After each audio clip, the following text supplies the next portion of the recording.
Check out this photo by Greg Girard. Anyway, it's from this book, JAL 76 to 88. I'm pretty sure it's 88. Yeah, 76 to 88. This is the only book I have by Greg, and hopefully soon I'll have more. But I just love all the photos in that book. Feel like something out of Blade Runner. They're just super neon lit Japan streets, and subways, and everything is just crazy neon lights everywhere, taking over and just being very colorful. And it's fucking cool. But this photo in particular that I'm going to show you, that I think is cool, and I'm going to show you what I like about it, isn't really much to do with neon lights, but you've probably seen it already, and I just want to break down what I like about it. And first off, you have the subject in the center, just being super still, giving an old salute, standing here.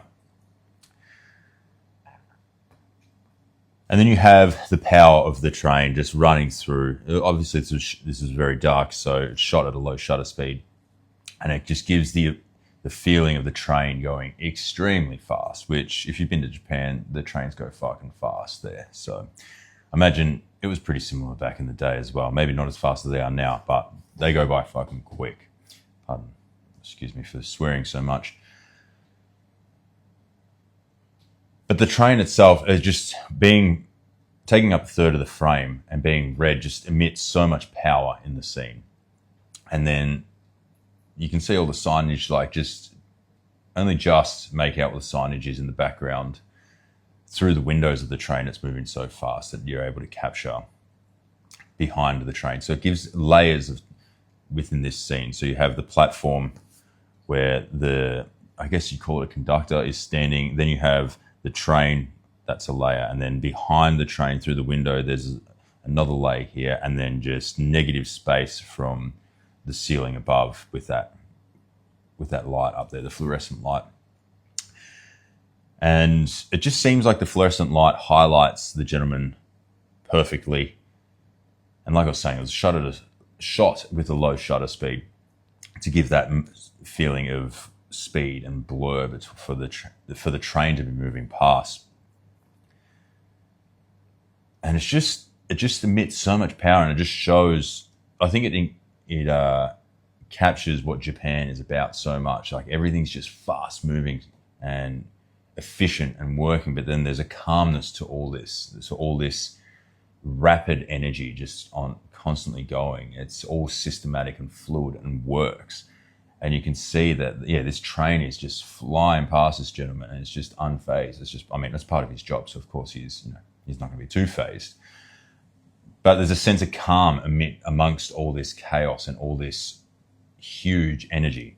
And I think it's just captured and displayed really well there. And I imagine going to Japan back then as well would have even been more of a culture shock than what it is now. You have so much access to information. You can see what it's about. Obviously being there's a different experience, but you can get a good sense of what the space is about. But I think this photo back, whenever it was actually taken, I haven't checked when it was like the actual date this photo was taken, but somewhere in that time between 76 and 88, you can imagine just seeing this and just being like, oh wow, it's powerful, like that seems almost futuristic to what I guess the rest of the world is.